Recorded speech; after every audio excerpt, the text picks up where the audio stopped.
That's why I'm here to. Yeah, exactly. That's how I got the one and only Nintendo Switch 2 pre-order. And that's how I am the only one with a Nintendo Switch 2 in Canada. Yes, that's how. I get it. What a story too. Yeah, it could be a movie. We'll never see that episode ever again. You know, type of thing. Yep, no. Welcome to another episode of Gaming Podcast, episode 80, special episode because no one's getting a Switch. No one. Not even. That's you're not getting a Switch. You're not getting a Switch. Nobody got one. Yeah. Not this guy, Steve Switchless. How you doing? What are you talking about? I got one right here. That's old. That's old. You don't want that one. I'm so sorry. I'm so sorry. Okay. That's the poor Switch. That's a poor Switch. Oh, right. Sorry, the poor Switch. Right. Yeah. No, not that it cost me like a couple $100 for the OLED version, but not anymore. No, if you can't afford a Switch 2, that's the poor Switch. Yep. Oh, and we lost. Caboose got upset. Caboose got the so talk upset. about the Switch, it must have pissed off our studio here or something. Oh, there it is. Dougie, kick that guy out. Everyone froze, and I was like, "Oh, Doug Bowser got involved." He got us. He got us. Doug got pissed. He's like, Dougie got us. Yeah. He's right behind me, isn't he?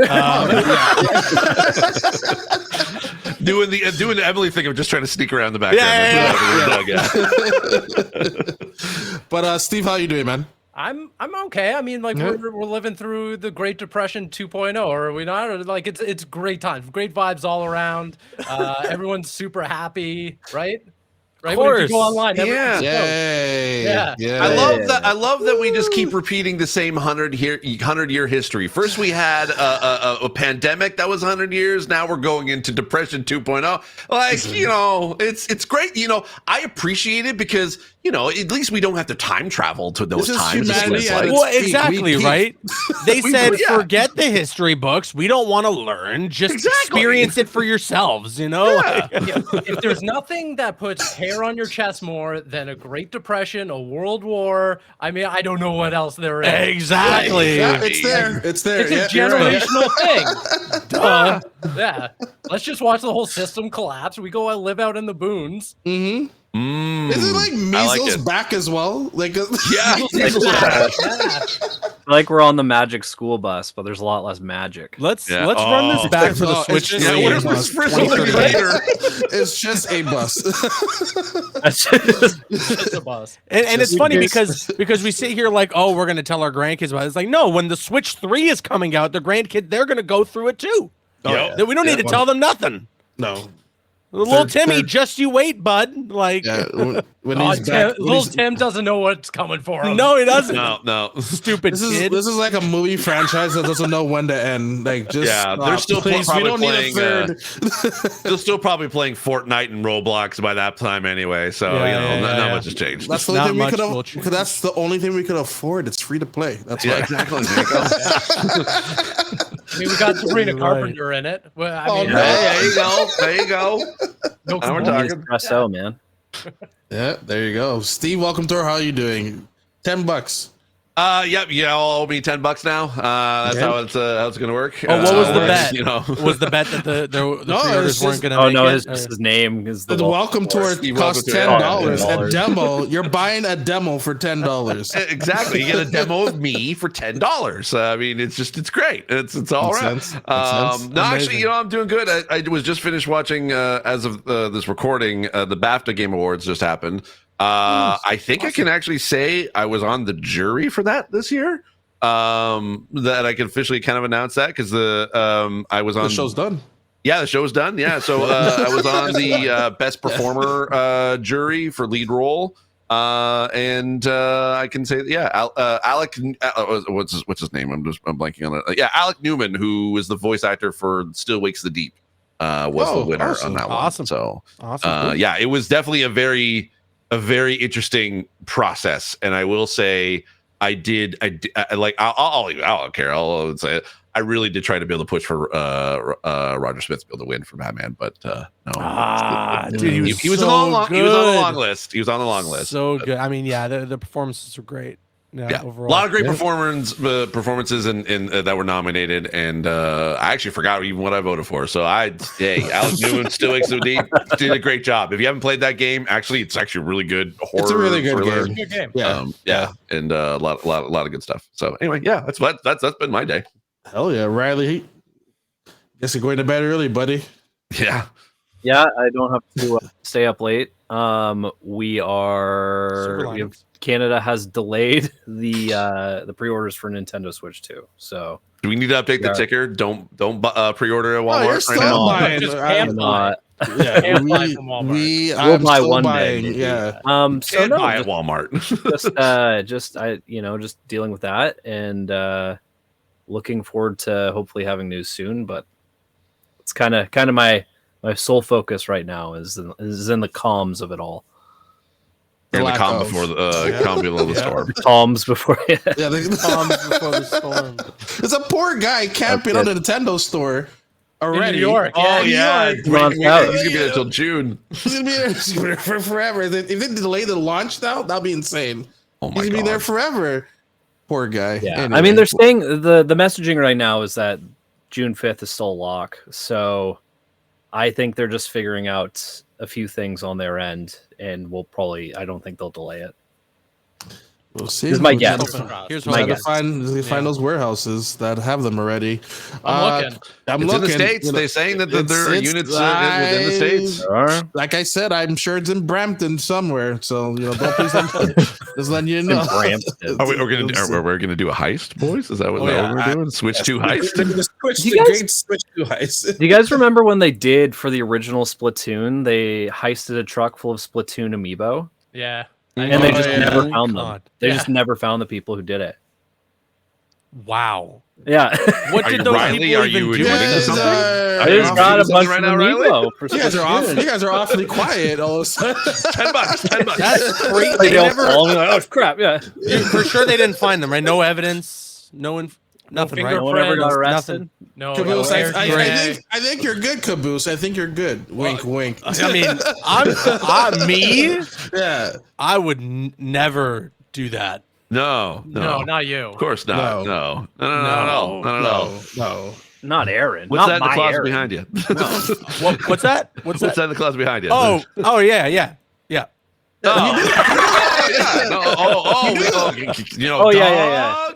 Oh, darn. Yeah. You do have an odd number of amiibos behind you, though. No, that's a little That's weird, Green you know? Goblin. Actually. Oh, okay. Yeah. And one above? Above it? Yeah. Yeah. Mhm. Yeah. Oh, okay. Okay. Yeah. Yeah. Okay. There is a shelf above. He's Phil Isn't that Spencer. Splat Kid up there? That's the one I you know bought. What? You want to help us out? Steal Hold that on a out of minute. Let's just. Hey! Yeah. Listen here. You know what? I'm more fun for you.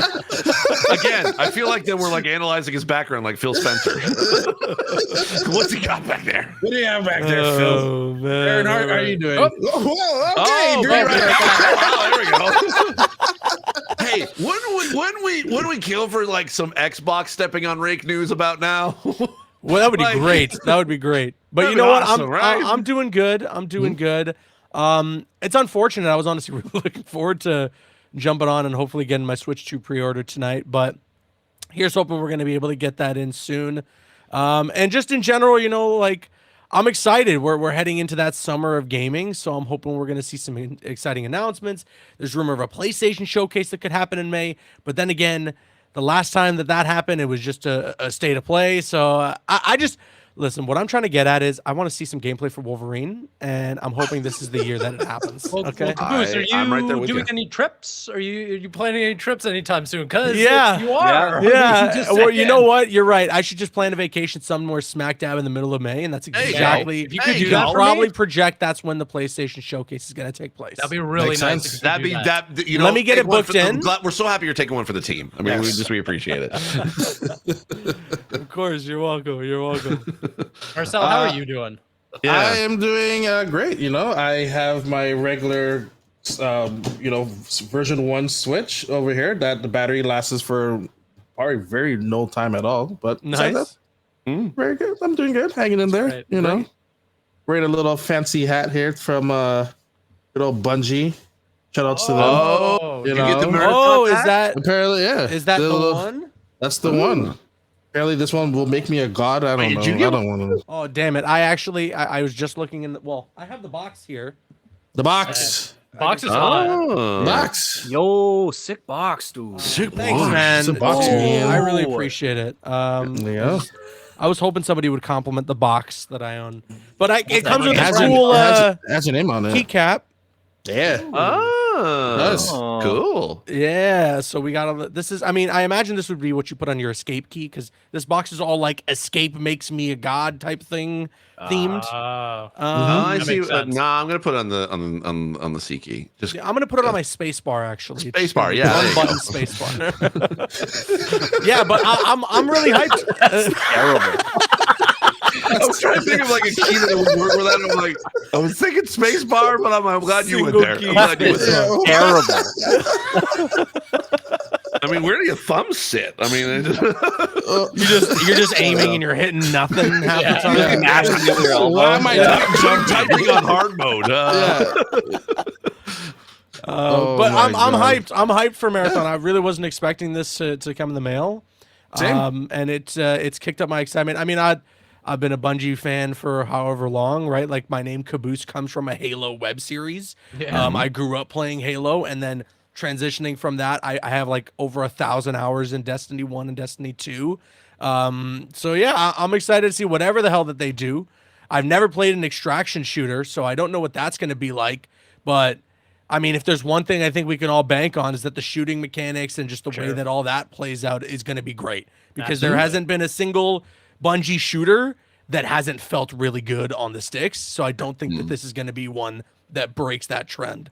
Even a game that's made by former Bungie employees, Concord. I mean, come on. We gotta give a shout out for Concord. Yeah. Everyone, right? We have But you know what? I'm For getting as much silence as a that good- game didn't work, I didn't hate the gunplay. in it. I have really to. didn't. That's I really didn't. That was the one thing that I really I liked Do we about have the game. to? It was very We Destiny-like. do. It certainly has that flavor to it. I didn't hate it for those reasons. There's a lot of other things that I feel like were the Gotta problem. give it up to Concord, guys. Yeah. It's like going to the We're end. You giving don't up a want lot to to see. Concord right now. Still got it in its wrapping. He's still got It's that still in physical its copy. plastic. It's like There going it to the is. relative. Like, oh, do we have to go to Aunt Norma? Do we have to? You have to pay respects to Aunt Norma. Oh There you my go. god. There you Well, you know, maybe Concord will come to the Switch too. Maybe I don't know. Yeah. You know. And then so wait, when's the gameplay review? Concord's going anywhere. When's it's going to the trash bin? Yeah, it's already going. No, going Nintendo gone, charged dude. $10 for it when it should be free. That'll probably a $10 game right there. Yeah. No, no, what had the faster $10 or shelf life? $100. It's not. It's had the either faster or. shelf It's life? it's going to be really funny in 20 years from now when somebody walks into a Pawn Stars episode and they have a copy of Concord that's in mint condition and they're Yeah, like, it's gonna be "Whoa, great. $5,000 That saved." PS5 game. Like, I get Yeah. that for a week, Like, right? This is Yeah. part give you of 500. gaming history. You don't understand. What Let me had call the it. Let me better- call it my video game expert. You know, and they're going to call one of us. It's going to be one of us. Yeah. Yeah. So okay, gameplay yes. reveal for Marathon is April 12th. Is Yes. it? April Okay, 12th. cool. Yeah, Yeah. that should be exciting. I'm looking forward to So with all this Switch 2 news, no Chivos. Sorry, boys. No, How we feeling? it. I don't know we're- why. Why is this? Why I don't would want they Nintendo do that? doesn't Have it want in to invest games. in No, this. no, no. Here's the thing. This is the weird Nintendo decision that they make. There are no achievements No. except on the app. So you got to get the app to get the achievements, because that's where Nintendo wants you to be. They want you to be in the app. I don't. So get, that you I can don't play. Get this. That's not even the logic, though. That The, isn't. the logic Again, is that it's weird not Nintendo system wide. decision. Like, that's their logic. It just it defies logic. I'm not saying it makes sense. I'm saying it's their logic. Exactly. Thank you, Riley. That was exactly I what I got was you, trying bro. to say. I I got like you. how Riley has to get in character before he delivers that too. He's like, Yeah. I gotta go. Honestly. I need to be in the mind of Steve. I need to see Steve. Who is? It's like we're Yeah. it's like we're like this. We're like this. Yeah. Right here, man. Yeah. I don't know. What a fumble! I mean, Yeah. you implement They something that show players it. have had, Yeah. have had for years, asking for years. You implement it in two of the arguably largest games on the Nintendo platform in terms of breadth and things to do and everything. You have like an in-game system in Mario Kart World. Again, great, setting up for the future. I don't know. I see a lot of people like dismiss it as if like, oh yeah, achievements don't matter. Nintendo doesn't need it and everything. I'm like, but you understand that even if you don't want it, the system already exists on 2 other platforms. So third-party games are already kind of baked in for this whole system. And 2, all it does is strengthen your audience retention. Like, regardless if you don't like it, regardless if you don't like it, there is a percentage of people who will not finish a game, will not 100% a game without achievements. But it's so weird because they even have games that have it. Like Mario World Tour showed it. Xenoblade Chronicles has it. Yeah. What do we popping up while you're playing Mario? Exactly. I was gonna say like a big part of the retention for me as someone who isn't like I gotta get the platinum for every game kind of guy. There is definitely some sort of like, I don't know. So something hits my brain and makes it go, ooh, when I see a little gold trophy pop up while I'm playing a game, or you hear that little ba-dunk while I'm playing on my Xbox, And the new sound effect, that the word achievement, the word trophy, I swear it activates the sleeper agent in a lot, like a percentage of people that play video games. There are a lot of people out there that will buy any game because they're like, I just want to get the platinum. I just want to get the 100% completion on the trophies. I want to increase my my gamer score. Like things like that is really important for a lot of gamers out there. And even the worst games that have been made have an audience simply because some people just want to get all those achievements. They want to get all those trophies. So it is really weird that in this instance, Nintendo just didn't want to invest in something that really feels simple to implement. And with something like Mario Kart World, it could have been a really great start because there's so much you could do there. And you know what's so good about achievements too in a game that's open world like Mario Kart World is it encourages exploration. Yes. Because 1000%. It's like, hey, you got to go to this region, or you got to go find this tiny little collectible, and you get your 15 gamer score achievement, or you get your silver trophy. And it's like, all right, I don't even, maybe I'll look up a guide or not, but I want to go and try and find this thing. And then you go to a different region, or you go to a different area of the map that maybe you wouldn't have even thought of exploring otherwise. Not only that, but it also encourages you to explore different characters, different builds and everything like that. Like imagine, and you can use Mario Kart or Smash or really any multiplayer game. A lot of players just stick with their, their main or whatever. But an achievement system or a trophy system just encourages you to be like, okay, well now I'm going to try out, Wario. I'm going to try out this card. I'm going to try out this power up, because then it gives you a reason to explore like a whole other system, and then maybe find a new character that you just fall in love with, rather than stick with your one. The other thing that I love about an achievement system is that it gives you a practical sense of how far players are getting through a game, whether or not like you're looking at, story-based missions or what they're doing. I think that offers like so much insight into habits that players have. Totally. It's also a really great way for, like an honor system of, game journalists and stuff like that. It's like, did you actually beat the game? Let's see your trophy system, put it up there, like I love that stuff, because it is very much like, well, you're just talking out of your ass on something that you don't know. Oh, you only unlock, half the story missions. Well, then proof's in the pudding in there, like I think it's an accountability system as well for, people who should be, acting as professionals within our industry. Yeah, totally. Totally. I mean, even if you think about it too, I know that Steve, you mentioned that it's already on 2 of the platforms. I mean, if you think about it, also it's on PC too. Like every launcher has an achievement. Steam has achievements. EA has achievements. Epic Game Store has achievements. Even Ubisoft Plus. I was going to ask, achievements. Do they? Okay. I think they do.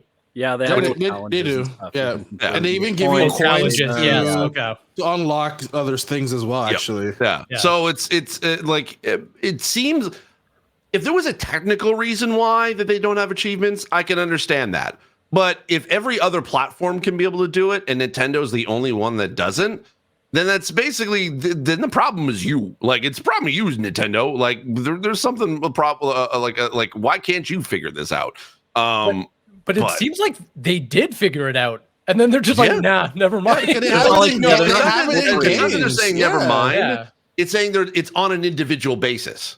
an individual game basis. So it's like you could have it if you want to, but we're not going to encourage you to do it, or we're not going to have a system set up that will make it easier for you to be able to include achievements. No, you got to program that into your own game if you wanted it, which is even worse because again, like which game has it, which game doesn't, and then again, it's like, okay, well, what's like? I don't know. It's like there's no where am I keeping the score after that? I don't know. It's weird. It's tough because like when you really do think about it, like the bottom line is that Nintendo is going to be fine without achievements, and they've obviously like it's not like it's something that they need, but it is something that I don't know. I'm not a game dev, so maybe I don't necessarily know how difficult it could be to implement, but I couldn't imagine this would be the hardest thing to put together, and I think that it would enable a lot of fans. It would enable a lot of players who might not even have that much interest in collecting a lot of different games on their Switch, right? Like maybe somebody gets a Switch and they're like, I'll just stick to my Mario Kart and that's it, right? Like it'll be my Mario Kart machine or my Mario Odyssey machine, right? My what is it, Donkey Kong Bonanza is it called? Like it's just going to be for that, right? But if you have something like achievements already implemented or baked in there, now it's like, maybe I'll pick up this third-party game on my Switch so I can get the achievements for it, Here's a question I have for the group. Now I know this is not an apples to apples or oranges or situation here, but I'm talking more about the attitude that at least that Nintendo has. Do you think that they are at that sort of cockiness attitude as they were from the for Wii going into the Wii U, as they are for the Switch going into the Switch 2? I know, again, different sort of situation in and of itself, but it feels like that we got cocky Nintendo back again, and I don't know if I like that because that has been their downfall for like before, and we've also seen PlayStation even go through that with PlayStation 3, and then we've seen Xbox go through that with the Xbox One. And it just seems like I'm afraid that we're going. I'd argue we're seeing again. PlayStation going through that right now with their latest console generation, right? Like there was a lot of cockiness after the success of the PS5, and as well, Xbox basically can see. I mean, Marcel, you were linking all that stuff there in the Discord earlier before we went on stream here about like Xbox when they were doing their whole thing with like DRM and the always online functionalities they were planning to implement, and you had oh, why can't I remember his name now? You literally just linked it. Don Matrix, where he's literally just like, oh, if you can't afford an Xbox One, just get a 360 or just keep your 360. Like they conceded, right? And then that allowed not only for the PS4 to automatically win the console generation, but they were also like still in the planning of, well, we should try to win this. So they were banking on crazy good exclusives that ended up being some of the best games ever made. And then they come to the PS5 generation, they're like, well, we won. So well, we can do live services, maybe, or we can take our sweet old time. You know what I mean? Right. Like it's. I don't think it's as bad as like what happened. Because PS5 is the top selling console out of all of them, minus the Switch. It's still doing well. It's still doing really well, and there have been plenty of good games. It's just that I think that a lot of people, when you really look into it, we haven't reached that same level of quality that we did in the PS4 console generation with the PS5. And so I agree with you, Steve. I hope that I would hope this for anything, for any form of media or art that I consume. I would hope that whoever is making it, whether it's Marvel that's been stomping on DC, whether it's PlayStation that's been stomping on Xbox, or whether it's Nintendo that's doing as well as they do, I don't want them to get to a point where they think people are just going to buy it anyways, so we can do whatever the hell we want. Like there needs to be competition, and there needs to be that fire under them for them to say, okay, no, like we got to put the work in to really win these consumers over. Yeah, and I totally understand the concern because I mean, yes, I do see Nintendo falling into similar routines like they have in the past. Absolutely. But the thing that always kind of jolts me out of it is that Nintendo's always marched to the beat of its own drum, regardless of ego or its place in the competition and everything. I don't know if the success of the Switch would have really altered their decision-making coming into Switch 2 had it been a modest selling piece of hardware or the hardware that's selling hand over fist today. I just feel like no matter what, they kind of would have stuck to their guns anyways, whether it's their online ecosystem, the pricing model, the software itself. I just feel like everything's kind of just turnkey for them. They stick to their guns to such a degree that I don't even think that they're really worrying about PlayStation and Xbox in the way that PlayStation and Xbox worry about each other. But I do think that when you look at, for instance, like the Wii U, which I mean, right? But when you see when you see Nintendo when they're backed into a corner and then they release something like the Switch that innovates so much, and it's like, and it was such a good console that had so much staying power that they really took a while before we got to the Switch 2. And so I think that's the kind of company that we would hope to see, but it's impossible to hope for that, because you're essentially asking for the product before to be a failure in order for the next one to be almost. That's the thing I don't want, because you gotta think, like, if you think just comparing the two, the Wii was such a massive success for Nintendo. It broke into a mainstream like never before. Like, my parents wanted to get a Wii system, and this is like, at the time when we, like, basically my brother and sister and I, we kind of grew up and we weren't really playing games as much, even for me at that time. So they were like, we should get a Wii, and it was because of how popular it was. And then seeing that Nintendo being like, yeah, we're now going to get a new console, Wii U, and we saw how that turned out. And then they had the Switch, runaway success. Like, everything was like, even into the mainstream again. It's like everyone wanted a Switch, and it's proof in the pudding. It's basically one of the top selling consoles of all time. And now we're going to Switch 2, and it just seems as if like that's why I asked the question. I can hope that history isn't repeating itself. That's what I hope is not the case, because I want the Switch 2 to succeed, because it seems like it would be on paper and everything what we've seen so far, minus any of the communication that we've been getting. It seems like from everything we saw in the direct and the trailers and the games that are going to be coming out for this year, it seems like this would be a bigger year for the Switch than 2017 was for the original. Right. I mean, even when you look back, even before the Wii, Nintendo has never had a good successor to their console. When you look at like the NES to the Super NES, N64, GameCube, it's just a downward spiral. Then they hit big time with the Wii, back down with the Wii U. Switch back up. Who knows about the Switch 2? But historically, Nintendo has never had a successor to their own console that has panned out like the way that they probably hoped it would. It is interesting. I mean, I was listening to Kit and Krista, who used to do they used to do communications videos for Nintendo and comms for Nintendo.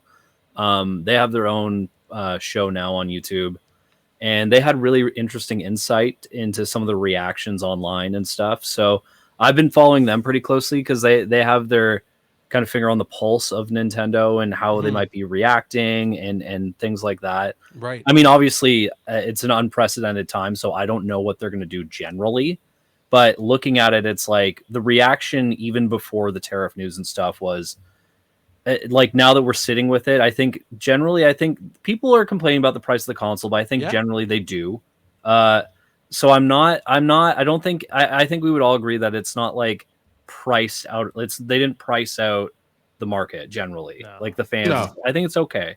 The cost of the games, I'm very interested to see how that lands in Canada, but it's $10 more than than a God of War or a Spider-Man 2 for Mario Kart, and that'll be on a game by game basis. Like Donkey Kong, it costs as much as standard, but I'm really, really curious to see how that impacts some of the decisions they're making going forward, because they had the opportunity to really get ahead of that. And I think they'll try to shed some light on the Mario Kart value proposition during the dedicated direct coming up in a week and a half.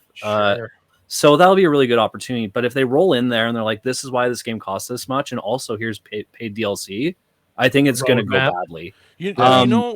I think you need to show value and a perceived roadmap of like, it costs us much, but we're adding all this content.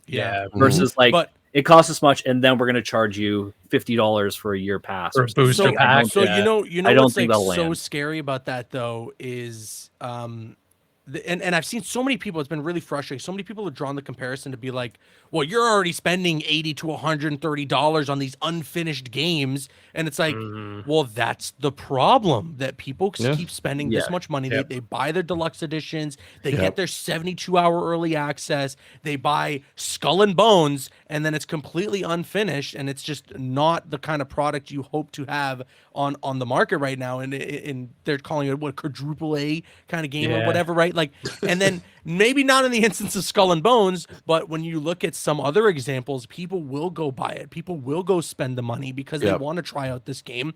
And then everyone in the games industry is like, well, at least the guys in the suits are like, all right, well, we can just keep doing this, I guess. So well, I think the thing that scares me the most, and just jumping right off of what you're saying, is that Nintendo historically has like a really good reputation for quality. Most of their I was about to say the same thing. Their polish is not is industry bugs for sure. And to a certain extent, I can see them come out and say, listen, you're paying $90 Canadian, but you're getting that kind of Nintendo seal of approval. What I don't like is that now that sets the precedent for all of the other studios. Yeah, exactly. Exactly. A lot of them just wait for... And the same can be said about this whole, like, the rumors of Rockstar potentially making GTA 6 $100, right?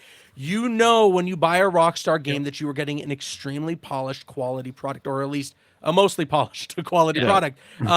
And so when you see that the game costs $100, people are going to buy it. They're going a lot of them absolutely a lot of them they have the power to say it's $100.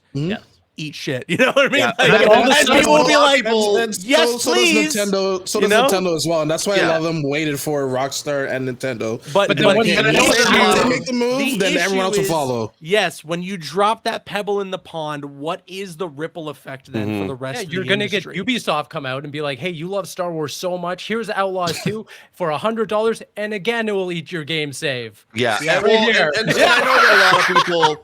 know that a lot of people have been sort of comparing the prices of games nowadays compared to like in the 90s when they were roughly the same price. And like I think it was either you, Steve, or Riley that mentioned that they kind of opened my mind a little bit about that, because I was thinking, I'm like, yeah, well, why, like, for adjusted for inflation, it seems like it's on par. Well, but I think one of you said it was like, but like $100 was worth a lot more in the 90s than it was now. Yeah, like $100 now gets you far less than what $100 was back when we were in the 90s. So I think there's also the discrepancy in even just cost of living in general. Yeah, I mean, like people are fighting for their lives just to put food on their table, and now all of a sudden they're looking at, well, now I might have to spend $100 just to get a game on my Nintendo Switch versus that $80 back in the day. They're like, well, I'm spending $50 a week or every 2 weeks on groceries. That $80 is going to go a long way for a video game. Yeah, exactly. Having a live chicken is cheaper than getting eggs. It's insane. I can have a living chicken that will produce eggs for me, and it's cheaper that way. Yeah, because you even use the example, Steve. Like when you said like $50 can get you like a whole week's worth of groceries. That is like in the 90s that is worth more. Like when you start thinking about like, oh, games is like an $80, and my kid may play it for like 5 minutes and never want to play it again. That value is not returned for that amount of price that you're paying at. Whereas now, people can play like maybe like an hour or two, and they're like, I don't like it, and they just won't play it anymore. And they spent the same amount of money, and it's why people say things like Game Pass are like such good value. Exactly, right? Like it's why there is so much to offer there with Game Pass, because there are a lot of people out there who admittedly will just pick up a game for a couple of hours, and they maybe won't love it. Like I don't know what the percentage is, I don't know what the stats are, but I have to imagine there are a lot of people out there that would have bought a AAA title from a GameStop or a Best Buy or a Walmart, and they would have said, you know what, I don't think I love this, and they go back and return it, right? Like, I mean, going back to the conversation of achievements, you look at any story-based game, the achievements, the percentage, trophies, right? The percentages start rapidly going up, probably 2 or 3 chapters in. That's a great metric of people just do not follow through and beat their games. Yep. It's going to be really interesting when that Xbox Asus handheld comes out now, especially now with all this tariff talk and everything, because I know it's going to be like really expensive for the console, but then if they can implement Game Pass properly, that'll be a big game changer here as well. For sure. I also want to bring up the fact that yes, Mario Kart is $79.99 in the States. Could it be $99.99 here? That's a good question. Now I don't know. I mean, we always base it on the exchange rate of the U.S., There's but zero pricing on the Canadian side for Mario Kart, which is if I were to wild speculate, and I don't know, but I would think that they're having a lot of conversations right now about what this is going to be and what this is going to look like, and is the perceived value there to the consumer in the Switch 2 console, and the games and stuff. So I think that they're probably having a lot of very complex conversations and looks at their business model right now to see what can move, if anything can move, and how they're going to move forward. So I mean, I don't know what that looks like, but so can I ask just a round table speculation here? What does Nintendo come back with after all of this? Like, what is the value proposition here dealing with these tariffs in both Canada and the US? Like, are they going to do a price increase in the US, inflating ours, or are they going to come back and be like, listen, it's going to stay the same, but let's take a look at software? I think the latter is probably the option, because the blowback, if they were to say it's going to be even more than what some people are already starting to say is a little pricey, would just be like, it would just be really, really bad. And I think that puts Nintendo in such an unfortunate position. They're in such a rock and a hard place.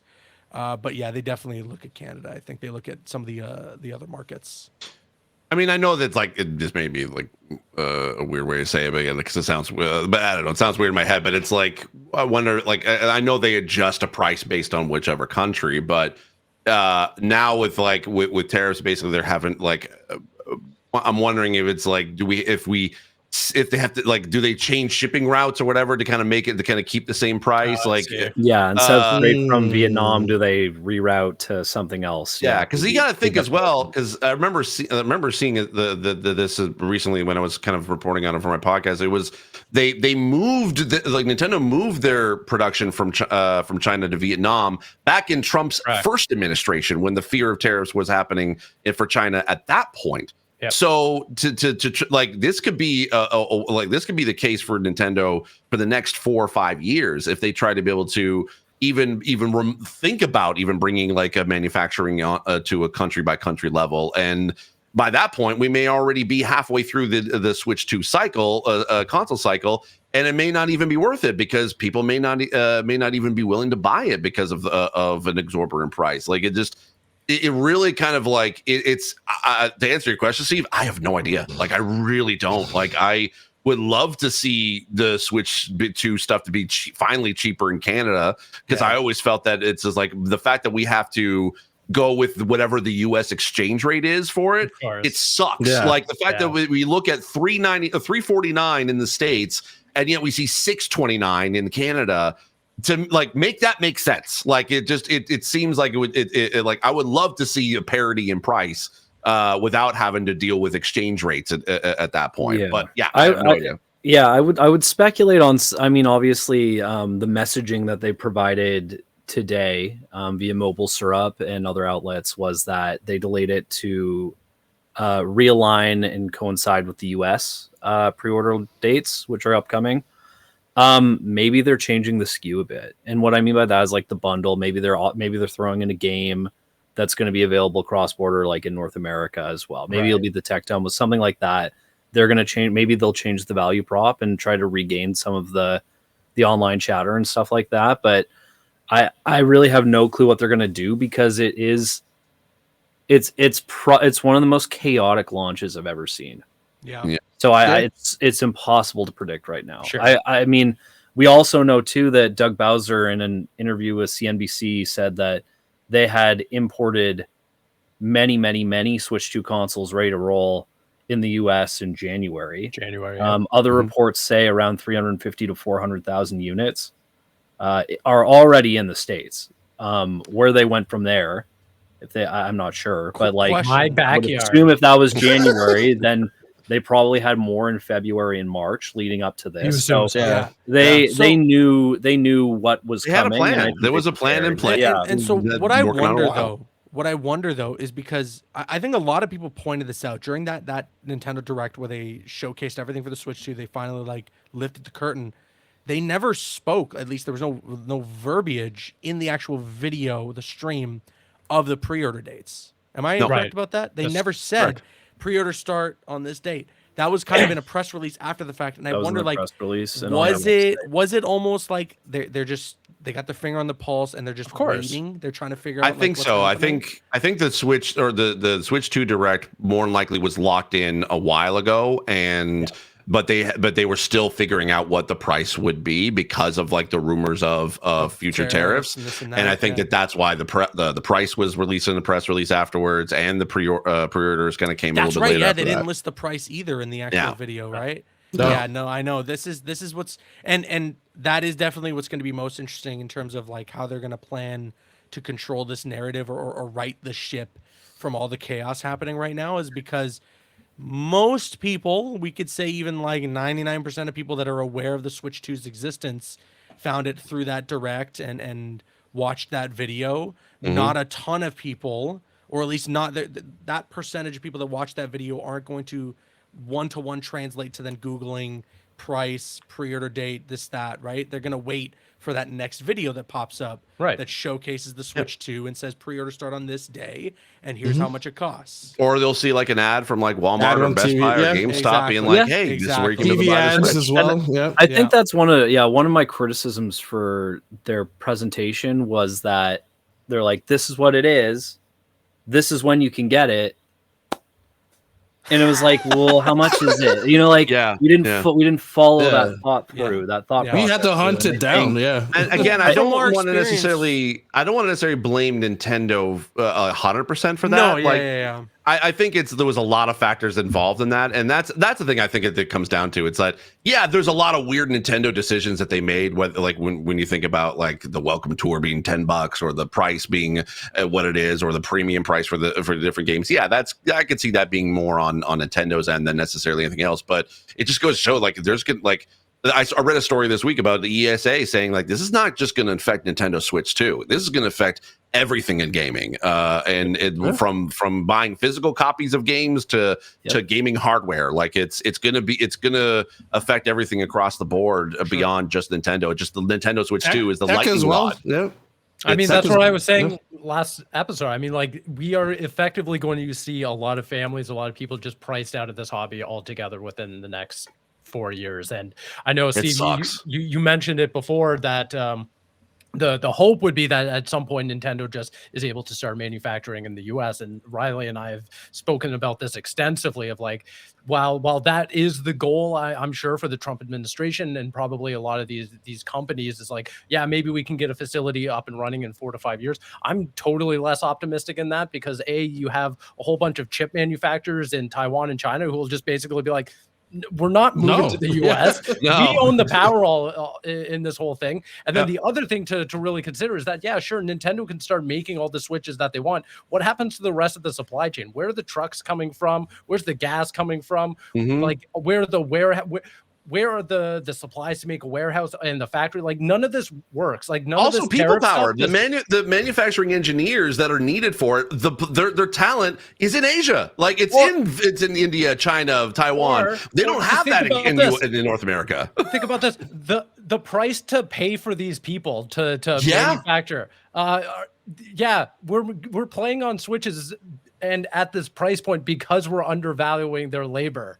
Like that is a scary thing to accept, right? Like whether it's your phones, everything is just understaffed. From phones, clothes, sneakers, everything. Now we understand why that got rid of the child labor laws in the U.S. Right, exactly. But, no, like think about what a price or a Switch 2 will actually cost if we're giving them an effective wage of living and stuff like that. It's like okay, now you're looking at hardware that costs $1,000. Like. I don't think that's sustainable. I mean, I find it interesting because I like looking at it. Like, it's obviously like some of the tariffs are gauged based on like, I don't want to get too into it, but like based on like there's always like a deficit involved, right? Because the U.S. is it's a consuming nation.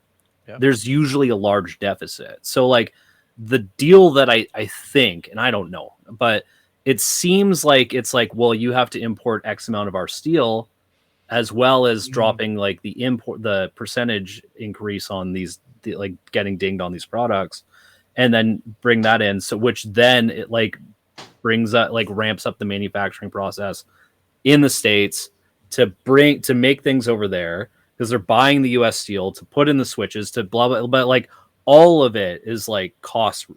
There's a cost to it, so it's like I don't really know what's going to happen, but like I would assume that that the labor or like the manufacturing is like maybe a part of it, but I don't think I think a majority of companies obviously aren't going to bite on that if they can figure out a better solution. I don't know. Yeah. I don't know. Super cool times. Yeah. Super cool. Super cool. One thing I just found is very interesting. A Switch is dramatically cheaper in Japan, which is $487 Canadian. Yeah. Wow. Which is nuts. Yep. So part of me is like I know Nintendo's Japanese. Yeah, why? Like I know Nintendo's a Japanese company and everything. So then why is it $700 here in a way then? That's it's always cheaper been to my bring case. it into Japan than it is to bring it into the It US. has to be, right? Yeah. Because the supply chain. Yeah. Yeah, I guess because if it's you're manufacturing in China or Vietnam, they're obviously a lot closer in geography than they are here. So I guess Vancouver is right there. You can just throw it. You can just throw it over the ocean. Just chuck one. Just chuck one. It's only just a stone's throw. Yeah, just throw harder. Throw it. Oh, thank you. Quite the You arm. invested catapults. Yeah, this cat exactly. What's happening here? But Yeah, what are we I using all can our throw this catapults switch for clear anyway? over those mountains. Here's the thing. I actually think that catapults is almost like it's something that Trump would say. It's like catapults. That's what we just need. Large catapults. Yeah. And that'll work. this will fix everything, type of thing. I wanted to talk about the system as well. Was there any surprise games that you were surprised weren't announced? For me, Hi-Fi Rush that stands out right away. Oh, it's one that it's for a third party. That was a third party game that was not allowed. Yeah, I know the Zelda and Mario's that's coming later on. Are we going but just third party or okay? We'll start with third party and go to first. I have thoughts. I have thoughts. All right, Go ahead. Yeah, go ahead. Okay, third party. I was kind of surprised Baldur's Gate 3 wasn't there. Me too. Okay. Same. Actually, that was one that I was thinking of. Yeah. And the reason I say that is because one of the third-party team members at Nintendo's name is in the credits of the game. Oh. Yeah. So fun fact, it's in the name of the credits, and I forget his name now. I have to pull it up, but he is known for working with third parties to bring ports to Nintendo consoles. Oh. So it's that's. You think that's still coming then, or yeah, I think. Yeah. Okay. I'm trying to remember. Did they announce third-party stuff during that? Yeah, they did. Yeah, they had Unreal. Cyberpunk, including Oh, that's right. they had Silk Song. Yeah. There was Cyberpunk's 45 games just third party alone in that direct. And 52 in total. Honestly, Baldur's Gate definitely is up there. GTA 5. Yeah, that's a good one. That's such a good call. Yeah, I could. Yeah. Switch 2 Red edition. Dead Redemption 2, actually. I was about to say, RDR2. No, Rockstar forgot about that game. Fair. They forgot that one Monetize this? existed. Nah, it's not happening. Yeah. Honestly, What's that? The online? Nah, people don't nobody care? likes Micah. Yeah. honestly, I would say as well. No Assassin's Creed games. Yo, Yeah, good point, fair. actually. Fair.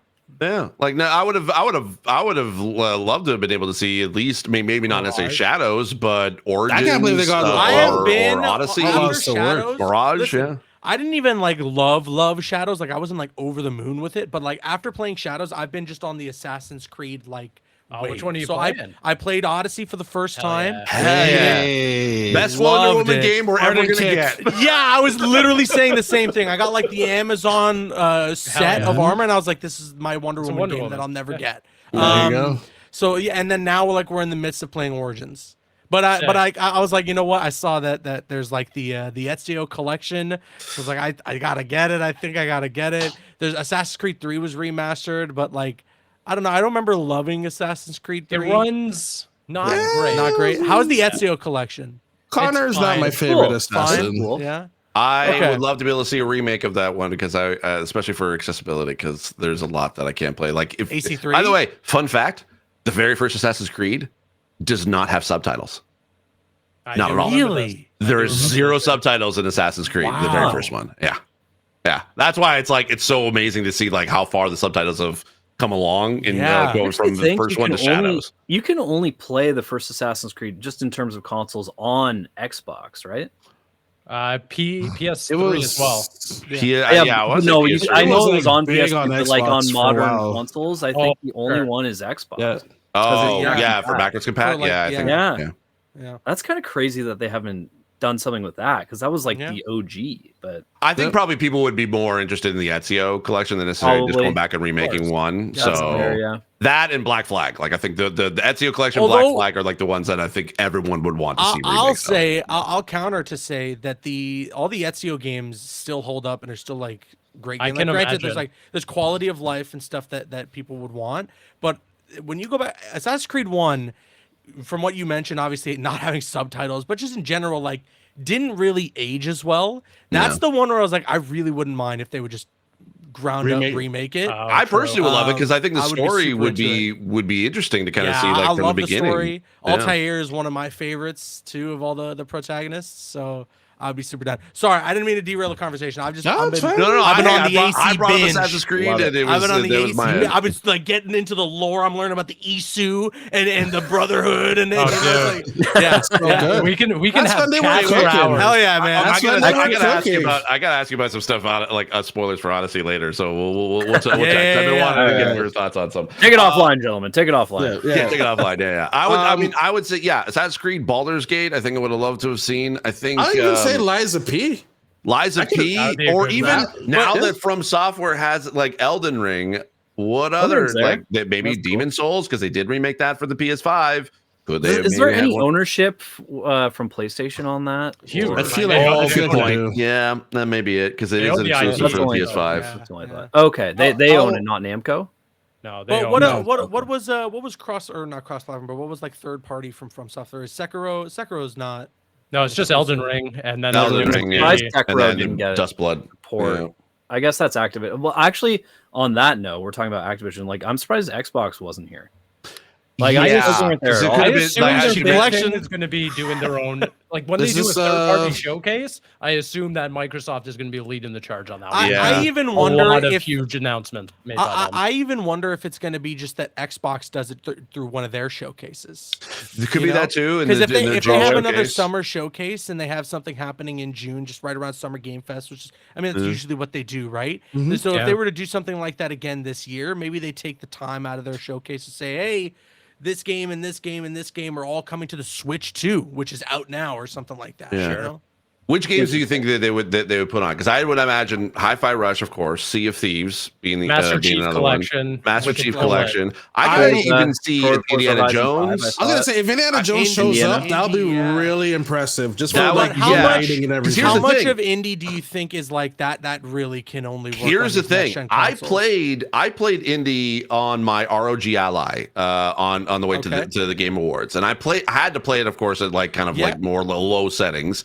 But it was still playable at like 30 to 40 frames, and it still looked great at that low setting. So I could see the potentially basically kind of like optimizing it for the Switch 2 specific. Probably not obviously for the original Switch, but I could see them doing that, or maybe even heck, they got Doom Eternal on the Switch. I could see them doing Doom the Dark Ages too. Like, do we see Forza I think at the point when we got Cyberpunk running with ray tracing and everything, like, you can bring any game Cyberpunk. Over. That's fair. Anything's on the table. That's totally fair. Bring over Battletoads.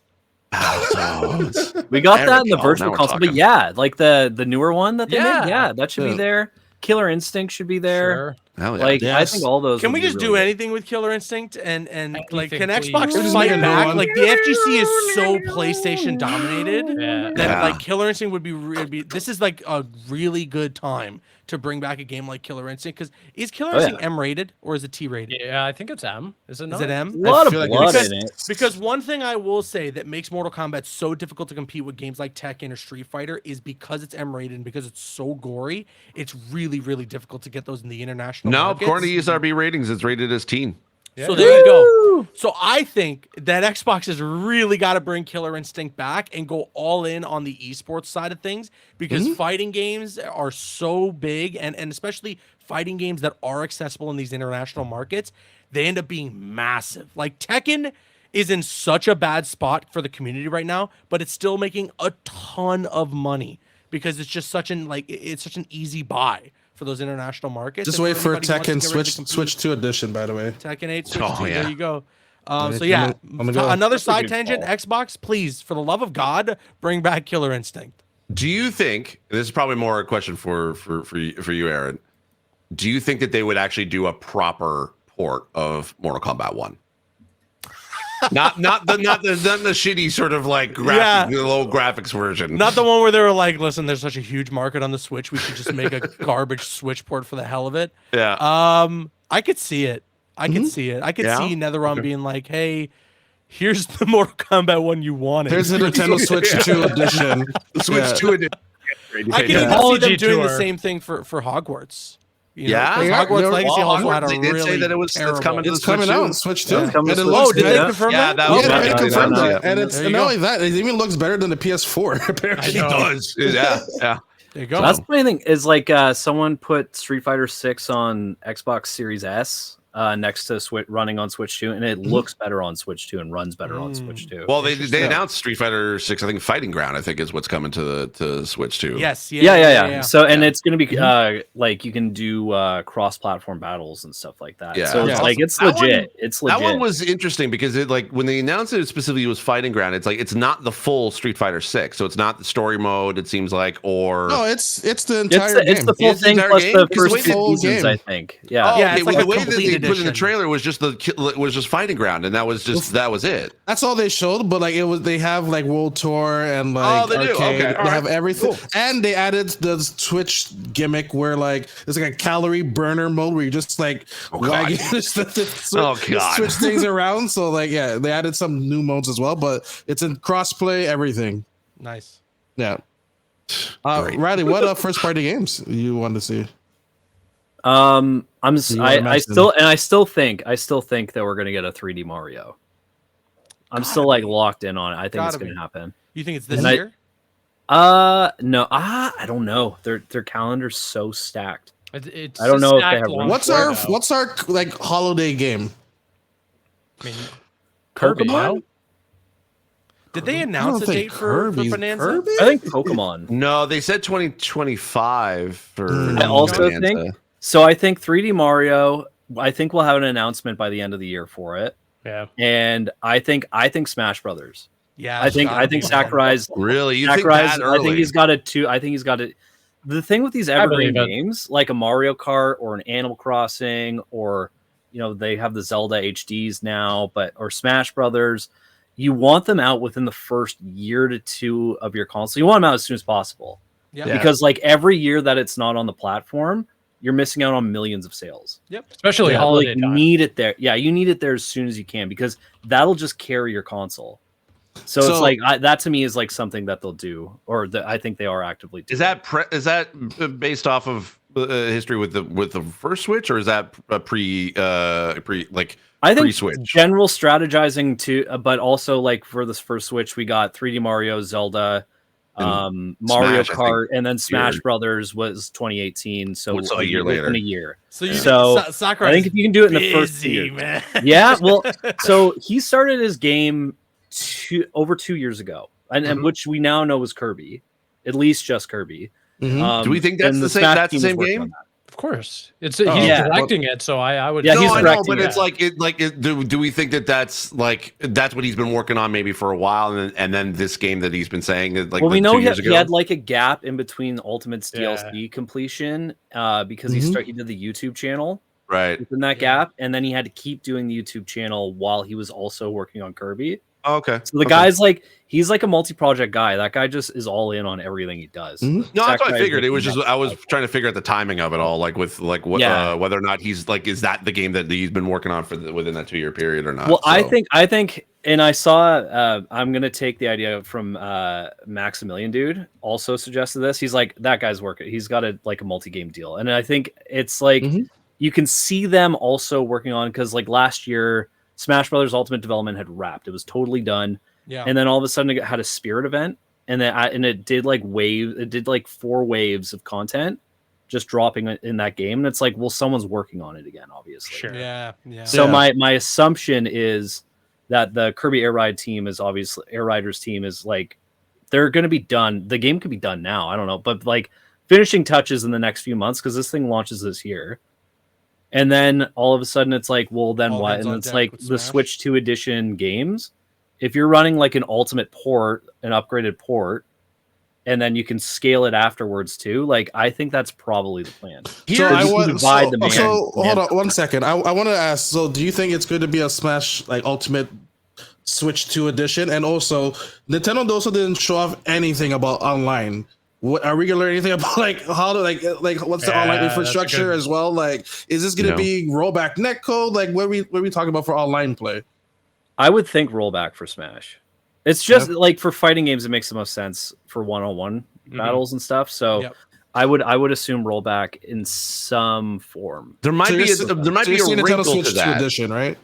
Yeah, I think a Nintendo Switch 2 edition. I think there might be a wrinkle to that because netcode seems to be kind of like the one that would make the most sense. But they also, I think I read a report that they said that because when they were asked why they didn't have Hall effect joysticks on the hardware, they're like, well, we just designed it, we just updated our own. Like they didn't, so they do their own thing. Do you think that they're going to do their own sort of trying a version of netcode, or do you think I hope not. First, that costs way too much, and no, they well, I think as much as to be able to put Hall effect joysticks in or make their own. I think Sakurai talked about a year after Ultimate launch because they issued a statement saying they were looking to improve the online because they got a lot of criticism for it. Of course. And they said he specifically mentioned rollback netcode as something he looked into and found to be troublesome based on how people play their Switch, which is usually like not plugged into Ethernet. So like the Wi-Fi chip is not up to par for something like that. Now Switch 2, the Wi-Fi chip obviously gets an upgrade. Do we know the Wi-Fi chip? I don't know what it is. They might have mentioned it. I know NVIDIA. I haven't seen it in specs. I don't know. Yeah, I haven't seen any specs except that I know it's an NVIDIA chip. That's why I know. I would assume. I mean, I'm just gonna wait to Digital Foundry to see what the specs are for that. Yeah, that's gonna be my ultimate sort of like, oh, okay. That's definitely like the bar, right? Like they great. So, but anyway, I think probably rollback netcode. I think probably ultimate. I think maybe some touches, like they'll touch it up a bit. I think that's what I assume because I think Kirby Air Riders is such a weird project. Don't get me wrong, I love it. I think it's like really, but that's exactly it. I think it's a passion project, and I think Sakurai was like, "Listen, I'll do Smash Brothers again. I've been doing it for 15 years straight. I want to do something else. I want to do this Kirby game. I have an idea for it. I think we should roll with it, and then I'll do Smash Brothers, or I'll do it alongside." And it's like, okay.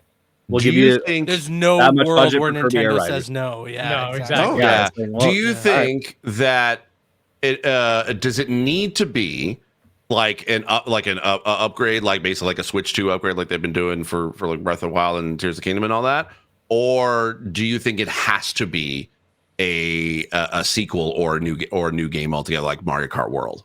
That's a really good question. I thought about that a lot. And my answer to that is we know that Ultimate is back compat. They've mentioned it specifically. If you are to make a new Smash game from the ground up, for example, instead of like building on Ultimate, you're going to cut the roster probably in half. Yeah. And if you're cutting maybe more, and if you're maybe a third, right? Like it'll be a total redo. And if you do that, I truly think it's going to look like garbage next to Ultimate.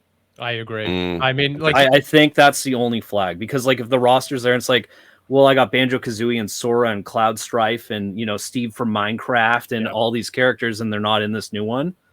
I think you have a tougher sell. And not only that, but then what do? You start rebuilding that roster, and then the moment that people are clamoring for Sora, for instance, for so long, you do get Sora, and everyone's like, Oh, cool. And he's gone. Well, he should have. Like, I get the point that you guys are making, but when you're talking in the specifics of guest characters, it really is like I'll give you the example in my world, right? With Mortal Kombat, the number one guest character that everyone wanted forever and ever is Spawn. Put Spawn in Mortal Kombat. It's such a perfect fit. They finally did it, and they did it right. They got Keith David. They did everything they could to present it as properly as possible. Todd McFarlane was heavily involved. Spawn was brought into MK11.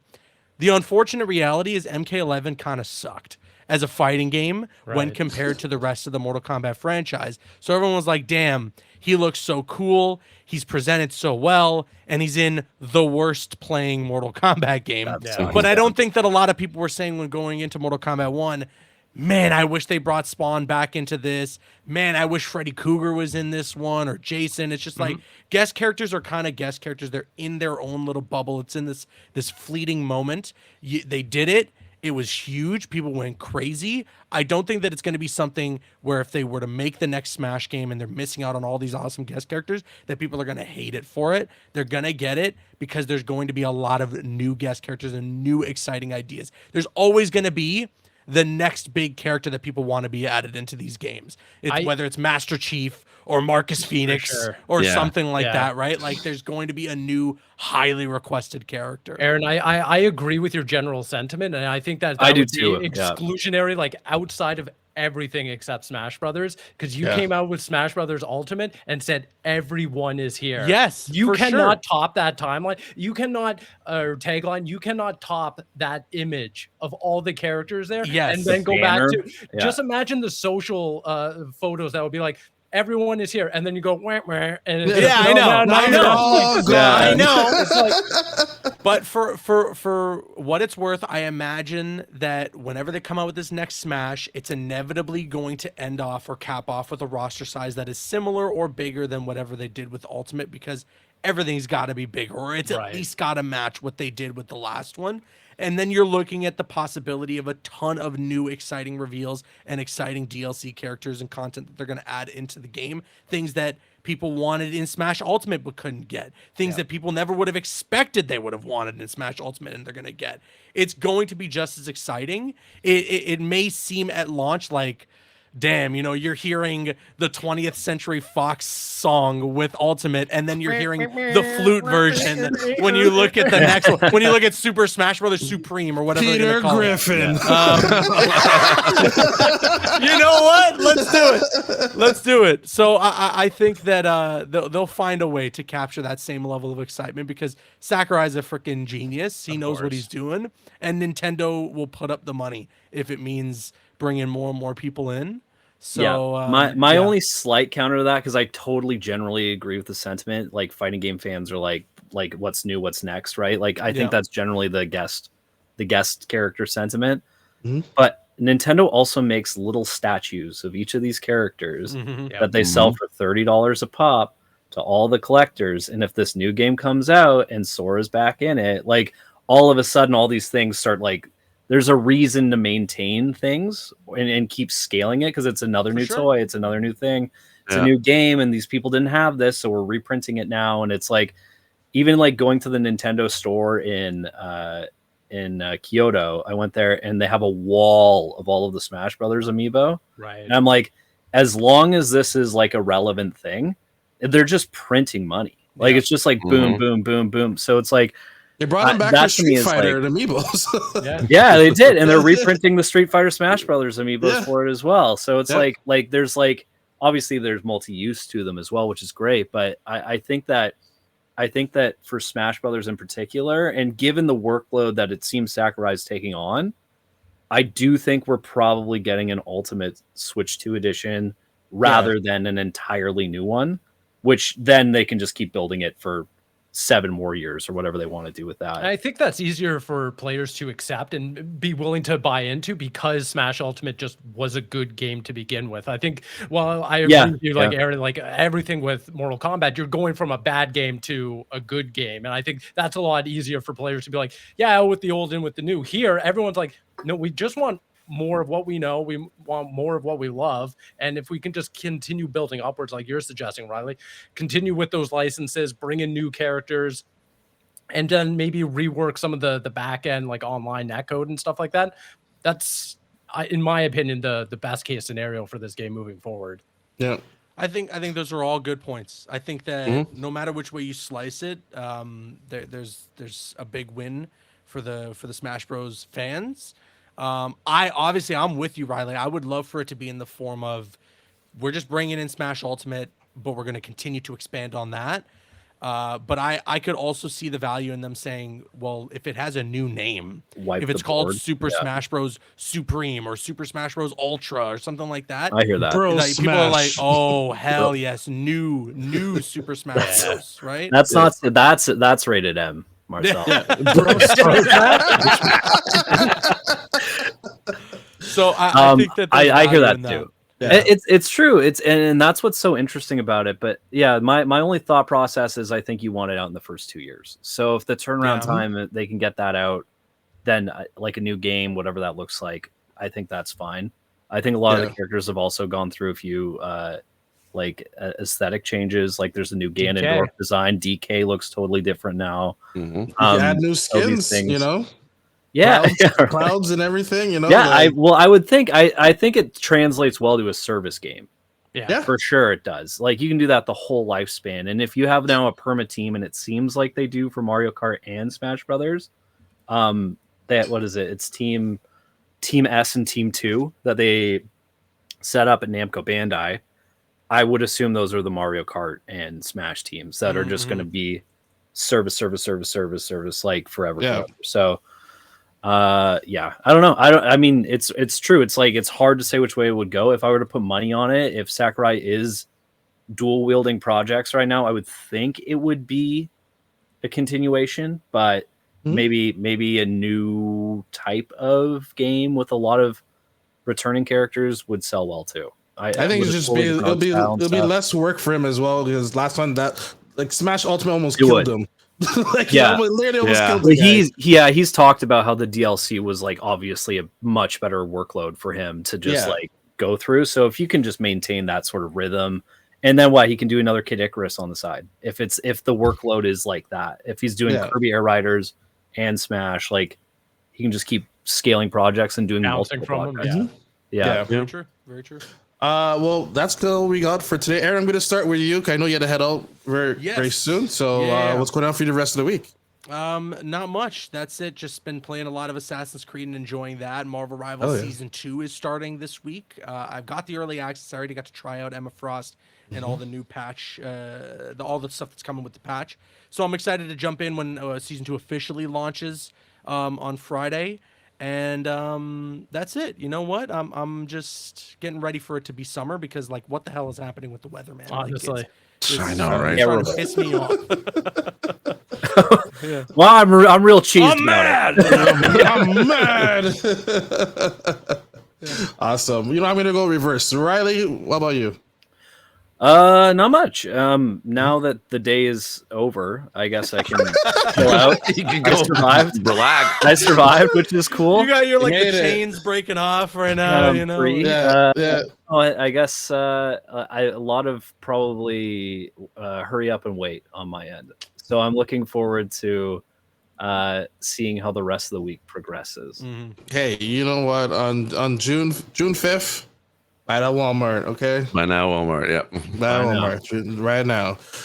Steam, welcome tour. Hopefully, you'll be free. That's going to be an announcement soon from Nintendo. But I'll announce this exclusively right here. That the Steve Welcome tour is free. But the only thing you have to do is subscribe to my YouTube channel, youtube.com/@Steve Saylor. I do a daily podcast on there, Gaming Insight Daily, where I talk about stuff like this. And we've been talking all about Nintendo this week so far. So, surprisingly. Yeah, I know, right?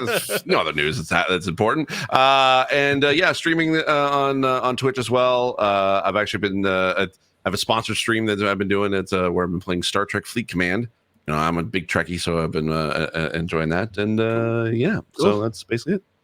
Awesome. And Steve Switchless. I have just been replaying The Last of Us Part 2 in preparation for the HBO series. Oh, yeah, that starts this weekend. Yeah, this Sunday. So looking forward to the first episode. Sunday. Oh, boy. You got to do it in the voice, though, Aaron. Sunday. There we go. That's much better. You're gonna be there. Awesome. And for me, you know what, Nintendo, bring Bayonetta 3 Nintendo Switch Edition. That game desperately needs it as well. That's a great call. That's a good call. What is happening here right now? You know, and then for me, I've been busy with my faction on WWE. I don't know, the Persona card collection is like it's on a high for me right now. So you getting all your action figure alts? Yeah, soon. Yeah. I think Undertaker's next. He's coming out soon. Yeah, Elite Undertaker. That'll be good. So, you know, and then Dirty Dom's going to take the IC title at Mania. I'm calling it now. I think you're right. Calling it now. I think he's going to cost Finn for sure. Hot take: Cena hasn't been crushing it with this heel run so far. No, Really? They've been kind of killing it, and because I think His because promo against Cody was really good. Promo against Cody was good. The His one before that wasn't great. And the one that he walked out on felt like he was like almost on the fly trying to figure out the reasons why he was mad. You know, like I was starting to understand him towards the end of it, and when he yelled at the kid, that was great. But I don't know, like it just feels, maybe it's just because it's so unnatural that I'm like not used to it yet, I think that the reason why it seems unnatural is that he didn't, like, as people have said, he didn't change anything. There was no heel turn music. There was no heel turn. There really should have been an equivalent to him wearing the NWO gear, you know, like maybe I don't know, but I think it's like, I think that's the point of what Cena's trying to say. He's still the same to Dr. Thugonomics. Like that's he could have. But he basically it's like, hey, I'm still the same. It's y'all that are basically you were wrong. Yeah. You were wrong. Yeah. I don't hate it. I don't hate that idea. I know. I'm still gonna watch it on WrestleMania night 2. Sure. I'm blaming The Rock because why did he sign with The Rock? We still don't know. We don't know yet. Figure it out. No, we don't know. We'll figure it out Easter weekend. Anyway, everyone, take care, everyone.